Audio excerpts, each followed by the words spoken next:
You know, it's really tough when there's like, sexual scenes and your family's there, so I always warn them for that scene specifically. My mom is very sensitive, so I was telling her like, look, the movie, I don't know if you're gonna like be able to watch it.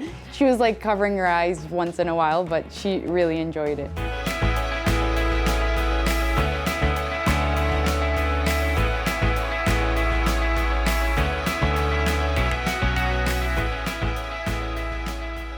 First idea basically come from the idea of a character, like the idea of a girl who would be seen in a way because she's very sexy and she's very assuming herself, so the male gaze would like put her in some place and reduce her to kind of an object.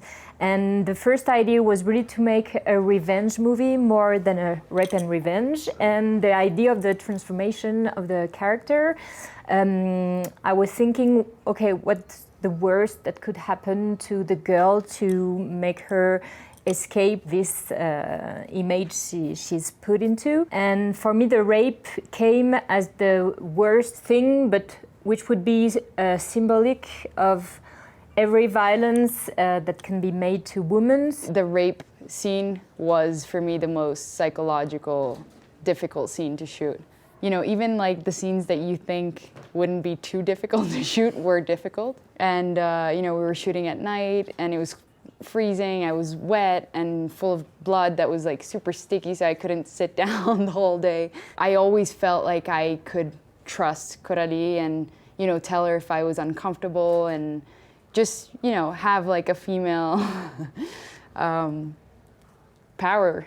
For this role, I got a call on Friday, and Sunday I was on a plane going to Paris and doing fittings and basically shooting a week after. So I didn't really have time to like prep in, a way where you like study a character. But I thought of two things that would make it easy to basically access the two characters, because I think they're two different people in a way. For the first, Jen, like, sexy and provocative, I thought of like someone like Marilyn Monroe, where basically like she always wants to be loved. So it's not that she wants to have sex with all these men, but she's just like seeking for attention.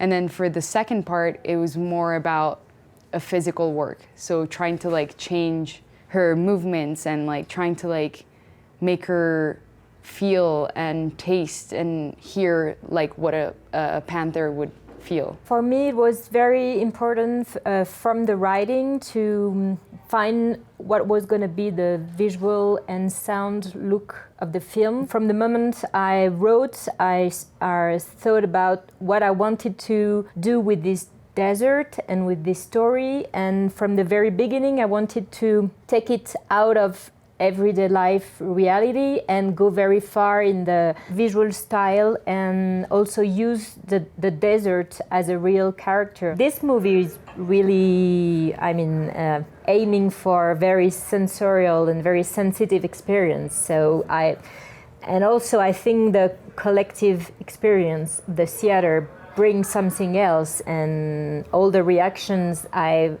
heard in cinemas were so amazing. I saw for the first time Revenge at the Toronto Film Festival, and I didn't watch it on a screen. They didn't send me a link, and I was so happy to have seen it on a screen, because I think this is one of the movies that should be watched on a screen. The sounds and the visual effects and I don't know, just the lighting and the experience with the audience was just incredible.